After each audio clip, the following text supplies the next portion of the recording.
तो चलिए बच्चों समझते हैं ज़ीरो ऑर्डर रिएक्शन के बारे में। आज के इस वीडियो लेसन्स में हम ज़ीरो ऑर्डर रिएक्शन के बारे में डिस्कस करेंगे। प्रीवियस वीडियो लेसन्स में हमने यूनिट ऑपरेट कांस्टेंट डिस्कस किए थे, तो उम्मीद है आप सबको समझ आया होगा। तो आज के इस वीडियो लेसन्स में हम डिस्कस करेंगे ज़ीरो ऑर्डर रिएक्शंस क्या होता है। ज़ीरो ऑर्डर रिएक्शन एक्चुअली एक इक्वेशंस होता है जो कि कंसंट्रेशन और टाइम को जो है रिलेट करता है, ठीक है। और उस इक्वेशंस को हम क्या कहते हैं, इंटीग्रेटेड रेट एक्सप्रेशन भी कहते हैं, ठीक है। Integrated rate expression, integrated rate expression. तो इंटीग्रेटेड रेट एक्सप्रेशन जो है ये एक्चुअली इक्वेशंस होता है। ये इक्वेशंस क्या करता है, ये इक्वेशंस कंसंट्रेशन और टाइम को रिलेट करता है, ठीक है। Integrated rate expression actually equations होते हैं जो कि कंसंट्रेशन और टाइम को क्या करता है, रिलेट करता है, ठीक है। ये रिलेट करता है कि रिलेशन प्रोवाइड करता है कंसंट्रेशन और टाइम के बीच में।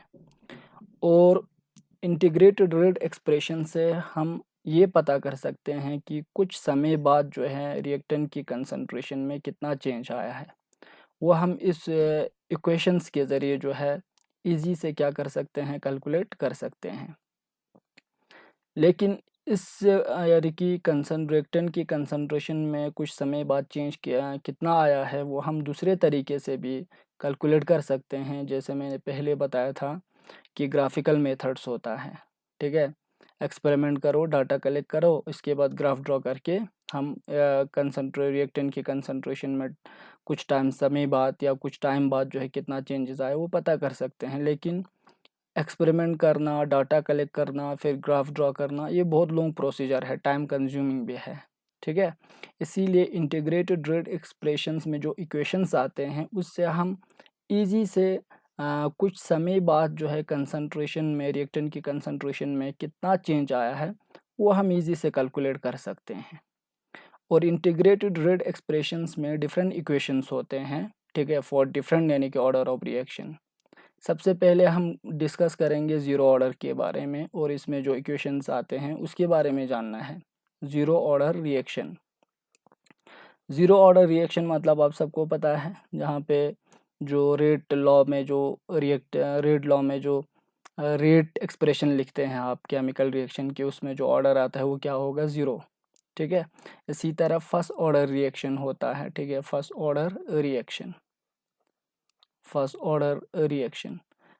इसी तरह सेकंड ऑर्डर रिएक्शन है, ठीक है, second order reaction, second order reaction.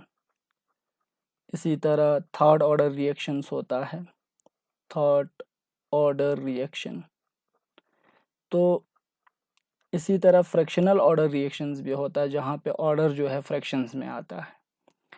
तो यहाँ पर क्या कर रहे हैं, देखो आपको 12th क्लास में ज़ीरो ऑर्डर रिएक्शन और फर्स्ट ऑर्डर रिएक्शन जो है डिस्कस करने हैं। इनके इंटीग्रेटेड रेट एक्सप्रेशन इक्वेशंस क्या होता है वो आपको समझने हैं, ठीक है।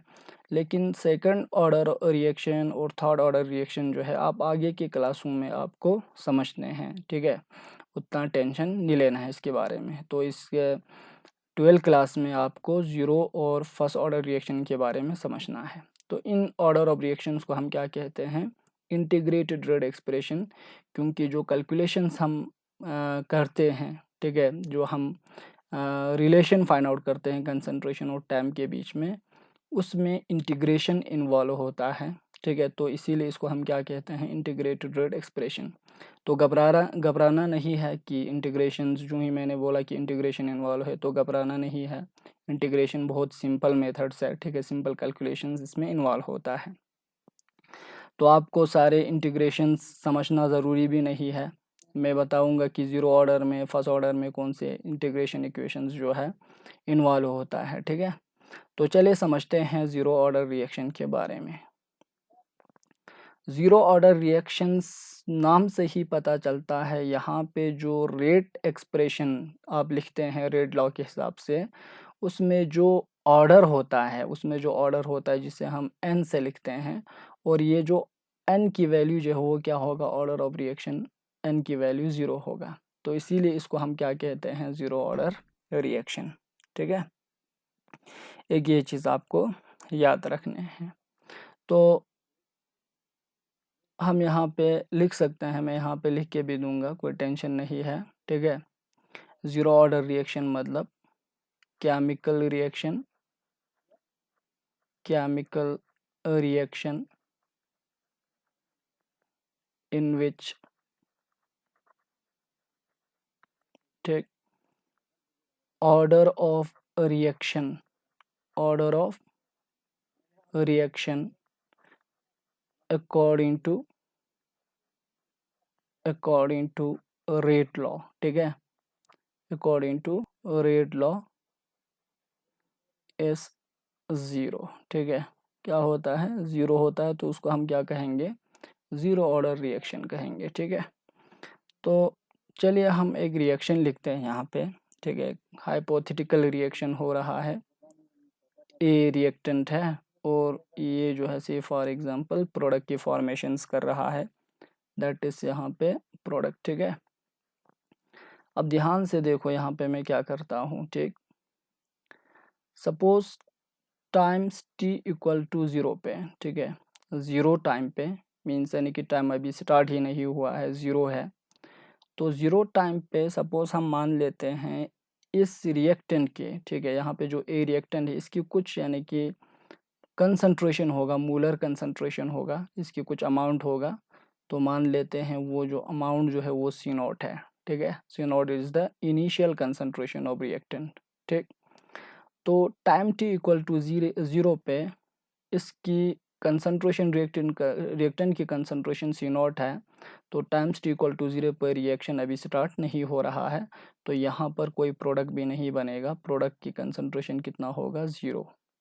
ठीक, times t equal to t पे आफ्टर सम टाइम, ठीक है, रिएक्शन होने के बाद कुछ देर बाद जब आप चेक करते हैं तो ये जो रिएक्टेंट की कंसंट्रेशन जो है वो क्या होता है, घटता है।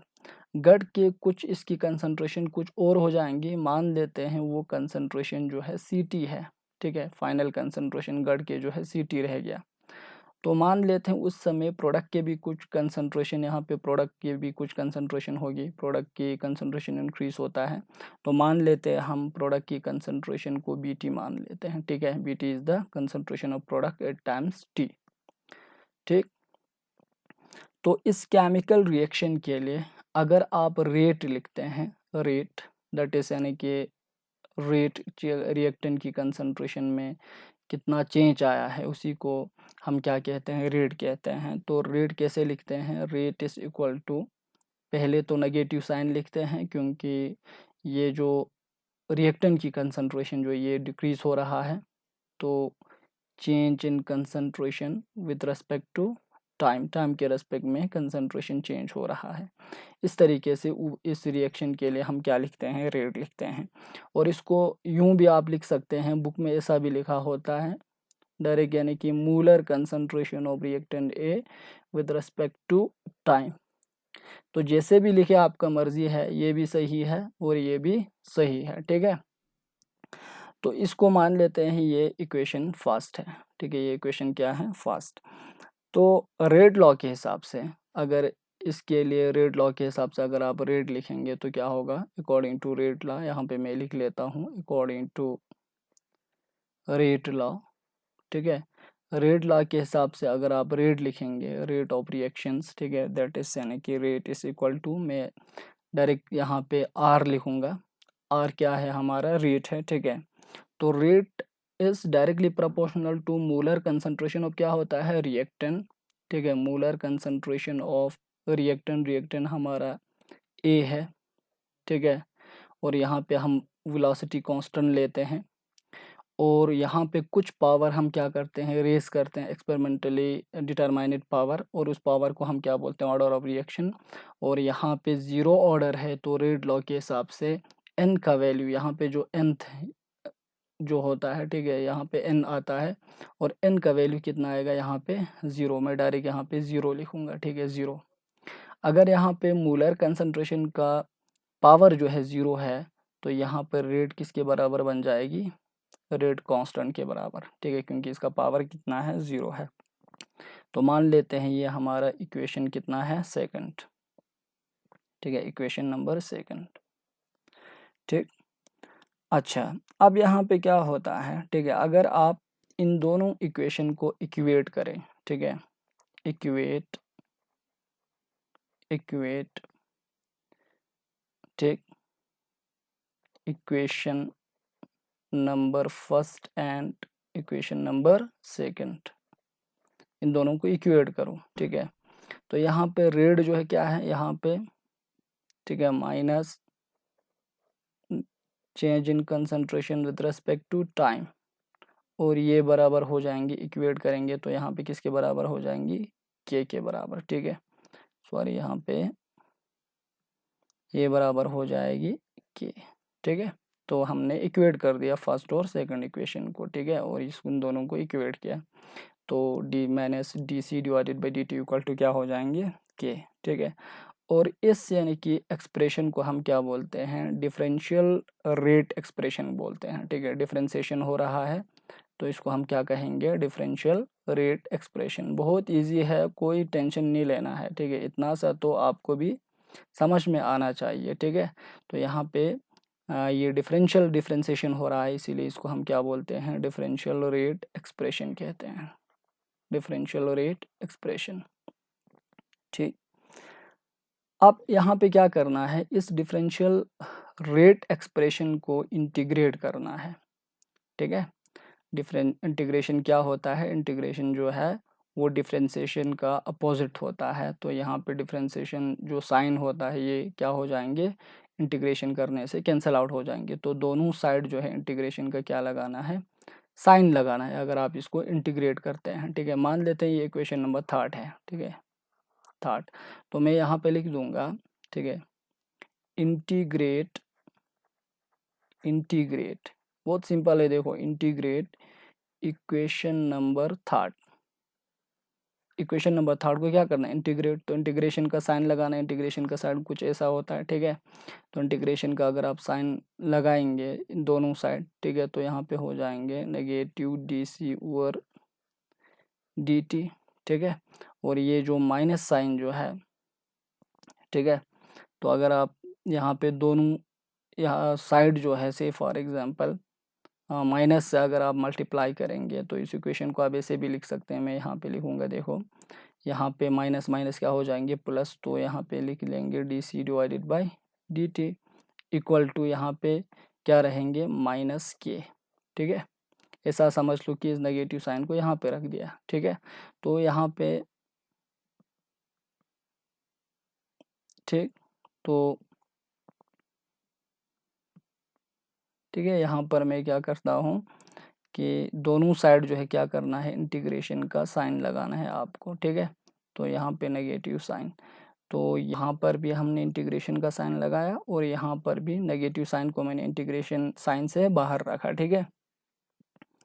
तो यहाँ तक, अब यहाँ पे ये जो इंटीग्रेशन जो है, ये इंटीग्रेशन किसके रेस्पेक्ट में करेंगे, ये इंटीग्रेशन किसके रेस्पेक्ट में करेंगे, तो यहाँ पे जो कंसंट्रेशन में जो चेंज आ रहा है वो टाइम के रेस्पेक्ट में हो रहा है, इसीलिए ये जो इंटीग्रेशन जो है ये हम किसके रेस्पेक्ट में करेंगे, विद रेस्पेक्ट टू टाइम, ठीक है। तो यहाँ पे मैं लिख लूँगा दैट इज डी टी, ठीक है, टाइम के रेस्पेक्ट में हम क्या कर रहे हैं, इंटीग्रेशन कर रहे हैं, ठीक है। ये बहुत ईजी है, मैं देखो यहाँ पे इंटीग्रेशन साइन तो लगाया, लेकिन ये इंटीग्रेशन किस पे के रेस्पेक्ट में कर रहे हैं, विद रेस्पेक्ट टू टाइम, ठीक है, विद रेस्पेक्ट टू टाइम, तो इसीलिए यहाँ पे हमने क्या लिखा, डी टी लिखा, ठीक है, क्योंकि कंसंट्रेशन में टाइम के रेस्पेक्ट में हम चेंज को क्या कर रहे हैं, नोट कर रहे हैं, ठीक।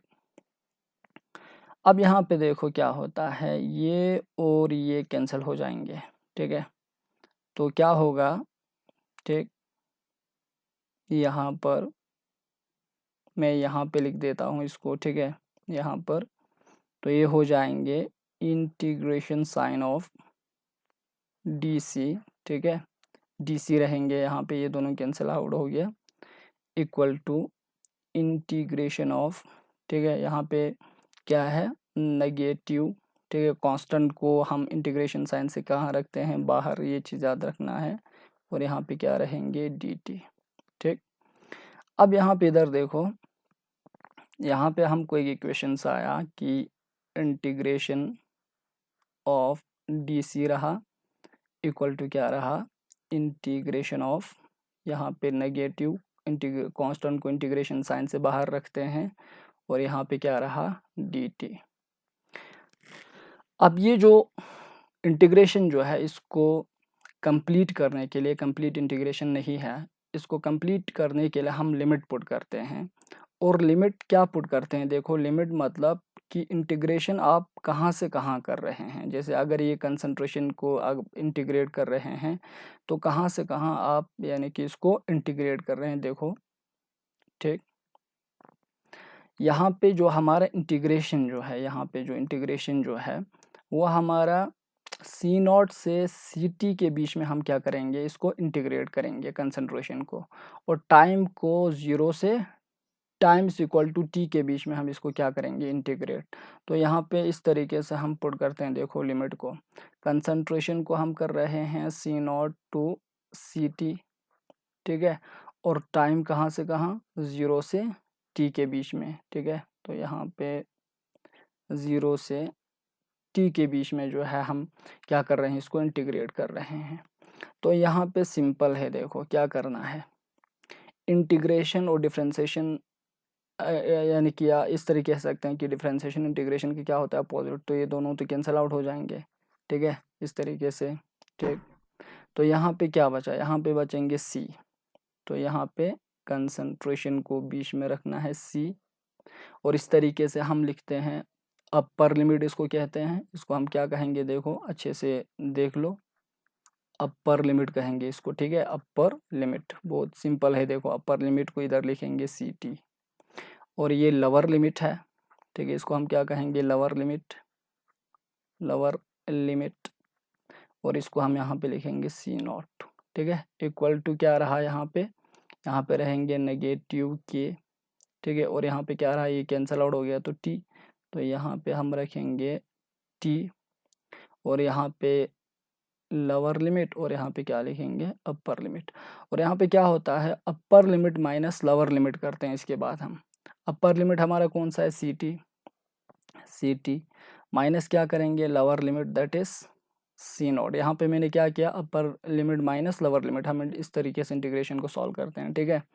इक्वल टू क्या हो जाएंगे, यहाँ पर भी upper limit minus lower limit, तो यहाँ पे माइनस के वेलोसिटी कांस्टेंट, और यहाँ पे upper limit minus lower limit, मतलब यहाँ पे आएंगे t माइनस 0, और यहाँ पे क्या रहेगा, CT minus C0 equal to, ठीक है, माइनस क्या रहेंगे, KT।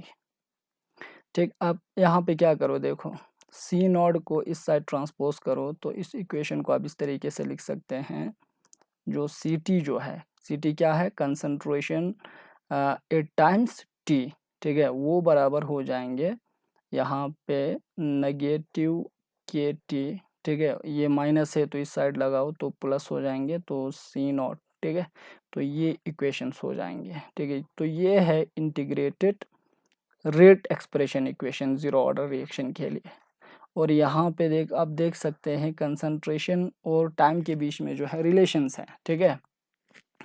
अब देखो यहाँ से ग्राफ, हम जनरली जीरो ऑर्डर का एग्जाम में ग्राफ पूछा जाता है, ठीक है, जीरो ऑर्डर का ग्राफ क्या होता है। तो देखो अगर आप ग्राफ ड्रॉ करते हैं, इसके लिए इसी इक्वेशन से आप ड्रॉ कर सकते हैं, देखो, ठीक है, बहुत ईजी है। ठीक, कैसे करते हैं, देखो यहाँ पे ये जो इक्वेशंस जो है, ठीक है, ये जो इक्वेशन, इसको इक्वेशन नंबर 4 मान लो। इक्वेशन नंबर 4 में ये एक ऐसा इक्वेशंस है जो कि हम लिखते हैं y equal to mx plus c form है। देखो m यहाँ पे क्या है, स्लोप ऑफ द लाइन, ठीक है। तो यहाँ पे देखो y एक्सिस पे क्या रखेंगे, y एक्सिस पे हम रखेंगे बेटा ct को, तो यहाँ पे मैं लिख लूँगा, यहाँ पे रखा मैंने ct, ठीक है। और x एक्सिस पे क्या है हमारा, टाइम, ठीक है, तो टाइम चेंज हो रहा है तो यहाँ पे मैं लिखूँगा टाइम, ठीक है, अच्छे से देखो। और ये क्या है, ये जहाँ पे आपका जो लाइन जो लाइन आएंगे वो क्या करेंगे, इंटरसेक्ट। और ये माइनस के क्या है, माइनस के is the slope of the line, क्योंकि ये m है, mx प्लस c फॉर्म है, तो m slope of the line कहते हैं। तो यहाँ पे इस इक्वेशन में हमारा जो स्लोप जो है वो क्या होगा, नेगेटिव के। तो यहाँ पर इधर देखो स्लोप नेगेटिव है, ठीक है। कंसंट्रेशन यहाँ पे अगर आप इनिशियल जो कंसंट्रेशन की बात करेंगे तो वो बहुत ज़्यादा होगा रिएक्टेंट के लिए। तो मान लेते हैं वो कंसंट्रेशन यहाँ पे है, इसको मान लेते हैं C0, ठीक है। C0 यहाँ पे आपका जो लाइन जो है वो क्या करेंगे, इंटरसेप्ट करेंगे। अब देखो स्लोप कैसे आएंगे आपको, स्लोप जो है नेगेटिव स्लोप है। नेगेटिव स्लोप हम कैसे लिखते हैं, ठीक है। नेगेटिव स्लोप कुछ ऐसा आता है, देखो यहाँ से स्लोप जो है इस तरीके के स्लोप को हम नेगेटिव स्लोप कहते हैं। अगर स्लोप ऐसा आया, से फॉर एग्जांपल ऐसा आया, तो इसको हम बोलते हैं पॉजिटिव स्लोप। लेकिन हमारा स्लोप पॉजिटिव नहीं है, हमारा स्लोप कैसा है, नेगेटिव स्लोप है, इसको हम बोलते हैं नेगेटिव स्लोप। और यहाँ पे स्लोप का जो इक्वेशन है, ठीक है, स्लोप इक्वल टू किसके बराबर है, स्लोप इक्वल टू माइनस के, ठीक है। ये स्लोप ऑफ द लाइन है और ये बराबर होता है टेन थीटा, क्योंकि स्लोप किसके बराबर होता है, टेंजेंट थीटा के बराबर। और ये थीटा क्या है, थीटा ये जो स्लोप जो एंगल बना रहा है विद दिस, यानी कि से फॉर एग्जांपल टाइम एक्सिस, और इस एंगल को हम क्या बोलते हैं, थीटा बोलते हैं, ठीक है। इस तरीके से हम क्या करते हैं, स्लोप फाइंड आउट करते हैं। और यहाँ पे जो इंटरसेप्ट कर रहा है इसको हम क्या बोलते हैं, C0, ठीक है। तो ये हुआ कंसंट्रेशन वर्सेस टाइम ग्राफ जो है। इस इक्वेशन से हम इस तरीके से लिखते हैं जीरो ऑर्डर रिएक्शन के लिए, this graph is for zero order reaction. Concentration और टाइम का ग्राफ जो जीरो ऑर्डर रिएक्शन के लिए कुछ ऐसा आता है, ठीक है। ये हो गया। अब आगे देखो, अब एग्जाम में क्वेश्चन आता है, ठीक है, ठीक। अब ये जो कंसंट्रेशन जो है, ठीक है, ये जो कंसंट्रेशन अभी हमने यहाँ पे एक रिएक्टेंट लिया था, देखो इसकी concentration times equal to t पे Ct हुआ है। लेकिन आप ये भी तो कह सकते हैं कि हाफ टाइम में इसकी कंसंट्रेशन कितना हो जाएंगी, बिल्कुल, यानी कि इनिशियल जो कंसंट्रेशन का हाफ वैल्यू हो जाएंगे हाफ टाइम में। तो इसीलिए हाफ टाइम क्या होता है, देखो एग्जाम में अक्सर क्वेश्चन आता है हाफ टाइम से रिलेटेड। हाफ लाइफ टाइम भी हम कहते हैं, हाफ लाइफ टाइम, ठीक है। हाफ लाइफ पीरियड भी कहते हैं, कुछ बुक में पीरियड लिखा होता है, कोई टेंशन नहीं है। और इसको हम लिखते हैं टी हाफ, इस तरीके से। हाफ टाइम क्या होता है, ठीक है, हाफ टाइम का मतलब होता है इनिशियल कंसंट्रेशन जो है हाफ टाइम में कितना, यानी कि से फॉर एग्जांपल रिड्यूस हुआ है, उसको हम क्या बोलते हैं, से for example half time, half life time कहते हैं। मींस टाइम, ठीक है, time required to reduce initial concentration, time required to reduce initial concentration, ठीक है। इनिशियल कंसंट्रेशन किसकी, रिएक्टेंट के। तो इनिशियल कंसंट्रेशन ऑफ रिएक्टेंट, ठीक, to half of it is initial value, to half of it is initial value. देखो बहुत easy है, आप खुद से लिख सकते हैं, कोई टेंशन नहीं है, ठीक है। इनिशियल वैल्यू तो इसको हम बोलते हैं हाफ लाइफ टाइम। मीन्स यानी कि इनिशियल कंसंट्रेशन को हाफ होने में कितना टाइम लगेगा उसको हम बोलते हैं हाफ लाइफ टाइम। और वो टाइम कितना होता है, टी हाफ, ठीक है। तो यहाँ पे देखो हमारा जो टाइम जो है वो टी हाफ है, ठीक है। वो कितना है, टी हाफ, ठीक है, टाइम टी हाफ है। और इस यानी कि हाफ टाइम में जो कंसंट्रेशन है, ठीक है, जो कंसंट्रेशन है Ct, ठीक है, हाफ टाइम में Ct की कंसंट्रेशन जो है वो इनिशियल कंसंट्रेशन का हाफ वैल्यू होगा। तो इनिशियल कंसंट्रेशन मतलब C0 इंटू 1/2, ठीक है। या इसको हम ऐसे भी लिख सकते हैं C0 डिवाइडेड बाई 2, ठीक है। इनिशियल कंसंट्रेशन का क्या हो जाएंगे, हाफ, ठीक। तो इसको हम क्या बोलते हैं, हाफ टाइम। तो हाफ लाइफ टाइम में कंसंट्रेशन और हाफ टाइम का रिलेशन आपको फाइंड आउट करने हैं। तो कैसे करते हैं, इस इक्वेशन में आपको इसको पुट करने हैं। देखो यहाँ पे हमारे पास इक्वेशन है, जैसे Ct equal to negative Kt, ठीक है, प्लस क्या है, C0 है। तो Ct हमारा क्या है, तो यहाँ पे ये टाइम है, ठीक है, कंसंट्रेशन एट टाइम t। तो यहाँ पर जो कंसंट्रेशन एट टाइम टी जो है, ठीक। या डायरेक्ट इस तरीके से भी आप कर सकते हैं। देखो ये बहुत इजी हो जाएगा रिलेशन, ठीक है, रिलेशन ढूंढने के लिए बहुत इजी हो जाएंगे। यहाँ पे जो इक्वेशन है, ठीक है, c t minus C naught equal to क्या है, नेगेटिव के टी, ये वाला जो इक्वेशंस है, ठीक है, ये वाला इक्वेशंस, ठीक। इस इक्वेशन में सी टी की जगह क्या पुट करने हैं आपको, सी टी की जगह सी नॉट डिवाइडेड बाई 2, तो यहाँ पे पुट कर दो सी नॉट डिवाइडेड बाई 2 माइनस क्या हो जाएंगे सी नॉट इक्वल टू यहाँ पे, ठीक है, नेगेटिव के, और ये टाइम जो है क्या है, ये टाइम जो है ये हाफ टाइम है, तो यहाँ पे हम लिखेंगे टी हाफ इस तरीके से, ठीक है।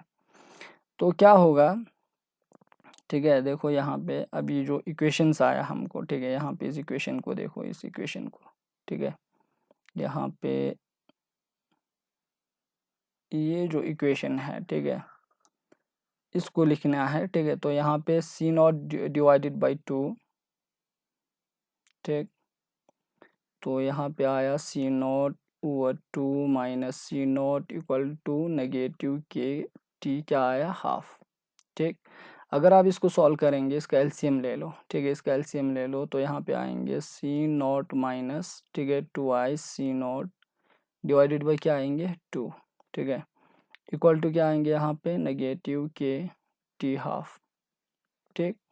अब यहाँ पे सी नॉट में से 2i सी नॉट अगर आप माइनस करेंगे तो यहाँ पे negative c naught divided by क्या आएंगे 2 इक्वल टू नेगेटिव के टी हाफ आएंगे, ठीक है। देखो यहाँ पे ये दोनों कैंसिल आउट हो जाएंगे, ठीक है, cancel out, minus minus cancel out, तो यहाँ पे क्या रहा C naught divided by 2 equal to क्या रहा के टी हाफ। तो हमको क्या फाइंड आउट करना है, हाफ टाइम, तो यहाँ पे टी हाफ इक्वल टू कितना हो जाएंगे, टी हाफ इक्वल टू आप देख सकते हैं के को इधर ट्रांसपोज करो तो डिवाइड हो जाएंगे, तो ये आएंगे C naught divided by 2k। This is the relation between half time and, ठीक है, कंसंट्रेशन, ठीक है, कंसंट्रेशन के बीच में क्या है रिलेशंस है। तो इसको हम क्या कहते हैं, हाफ लाइफ टाइम कहते हैं। कि हाफ लाइफ टाइम में क्या होता है, रिएक्शन की जो इनिशियल वैल्यू जो है, इनिशियल वैल्यू ऑफ रिएक्टेंट जो है वो हाफ टाइम में बिल्कुल हाफ हो जाता है, तो उसको हम क्या बोलते हैं, हाफ लाइफ टाइम। तो ये चीज़ याद रखना है, ठीक है। तो हाफ लाइफ टाइम में आप टी हाफ और कंसंट्रेशन के बीच में ग्राफ भी ड्रॉ कर सकते हैं, ठीक है। कैसे करेंगे, देखो यहाँ से ही करेंगे हम, इसको हम ऐसे लिख सकते हैं T half is equal to, ठीक है, यहाँ पे सी नॉट, ठीक, C naught into 1 divided by 2k, इस तरीके से लिख सकते हैं हम, ठीक है, 2k को अलग लिख दिया मैंने। अब ये जो इक्वेशन जो है y equal to m x form है, तो ये एक ऐसा स्ट्रेट लाइन की इक्वेशन है जिसकी स्लोप जो है ओरिजिन से स्टार्ट होता है। मीन्स देखो यहाँ पे, ठीक है, हम यहाँ पे ड्रॉ करेंगे इधर, ठीक। तो यहाँ पे जो y एक्सिस पे टी हाफ लेना है, और यहाँ पे क्या लेंगे, ठीक है, यहाँ पे हम लेंगे, सॉरी यहाँ पे ये जो स्लोप जो है ये है, ठीक है, लेकिन आपका स्लोप जो है कंसंट्रेशन के रेस्पेक्ट में है, तो आपका ये स्लोप है, ये m है और ये x है, ये चीज़ याद रखना है। एम एक्स फॉर्म है, y equal to m x form है, लेकिन आपका स्लोप ये है, और ये आपको एक्स एक्सिस पे लिखना है, क्योंकि कंसंट्रेशन टाइम के रेस्पेक्ट में वरी होता है। तो यहाँ पे मैं लिखूँगा इनिशियल कंसंट्रेशन, ठीक है, और इसकी स्लोप जो है क्या है, m जो है वो नेगेटिव नहीं है, इस बार पॉजिटिव स्लोप है। पॉजिटिव स्लोप कुछ इस तरीके से आता है, और ये एक ऐसा यानी कि स्ट्रेट लाइन की इक्वेशन है जिसकी स्लोप जो है, slope of the line start होता है, जो लाइन स्टार्ट होता है ओरिजिन से डायरेक्ट, जैसे यहाँ से स्टार्ट होगा, ये ओरिजिन है, तो कुछ इस तरीके से आएंगे, ठीक है। This is the graph between half time and initial concentration. और इस स्लोप की जो लाइन की जो स्लोप है वो कितना आता है, स्लोप इज इक्वल टू, ठीक है, स्लोप इज इक्वल टू कितना है 1 divided by 2k which is equal to tangent theta. और ये थीटा क्या है, theta is angle between this two, slope of the line and time axis के बीच में जो थीटा है वो है, ठीक है। तो स्लोप हमेशा टेंजेंट थीटा के बराबर होता है। तो ये हो गया आपका ज़ीरो ऑर्डर रिएक्शन, ठीक है। आज हमने डिस्कस किया ज़ीरो ऑर्डर रिएक्शन। और ज़ीरो ऑर्डर रिएक्शन में ये जो इक्वेशन यहाँ पे मैंने लिखा, फिर से देखो t half equal to c naught divided by 2k, इससे रिलेटेड बहुत सारे क्वेश्चन प्रॉब्लम आते हैं। तो इससे ज़्यादा क्वेश्चन, इस इक्वेशन से ज़्यादा क्वेश्चन सॉल्व होता है। और साथ ही साथ में यहाँ पे जो इक्वेशंस आए, एक ये है, ठीक है, तो ये वाला इक्वेशंस है, ग्राफ जो है किस तरीके से ड्रॉ किया है वो आपको याद रखने हैं। और साथ में आपको ये भी याद रखना है कि इस यानी कि इक्वेशन को हमने डिराइव कैसे किया, किस तरीके से इंटीग्रेशन किया, वो आपको याद रखने हैं, ठीक है। तो आज का हमारा वीडियो लेसन्स क्या था, ज़ीरो ऑर्डर रिएक्शन। तो नेक्स्ट वीडियो लेसन्स में मैं आप लोगों को फर्स्ट ऑर्डर रिएक्शन में कंसंट्रेशन टाइम का इक्वेशन क्या होता है, means integrated rate expression equation क्या होता है, वो हम समझेंगे। तो इसको अच्छे से कॉपी पे लिखो और प्रैक्टिस करो इसको, ख़ास तौर पर जो टाइम कंसंट्रेशन इक्वेशन जो है टी हाफ, ठीक है, जो इक्वेशन हमको आया कि t half equal to c naught divided by 2k, ये याद रखना है अच्छे से। इससे बहुत सारे क्वेश्चन जो है आज पूछे जाते हैं, न्यूमेरिकल क्वेश्चंस, ठीक है। तो नेक्स्ट वीडियो लेसन्स में मिलेंगे, तब तक के लिए thanks for watching my video lesson.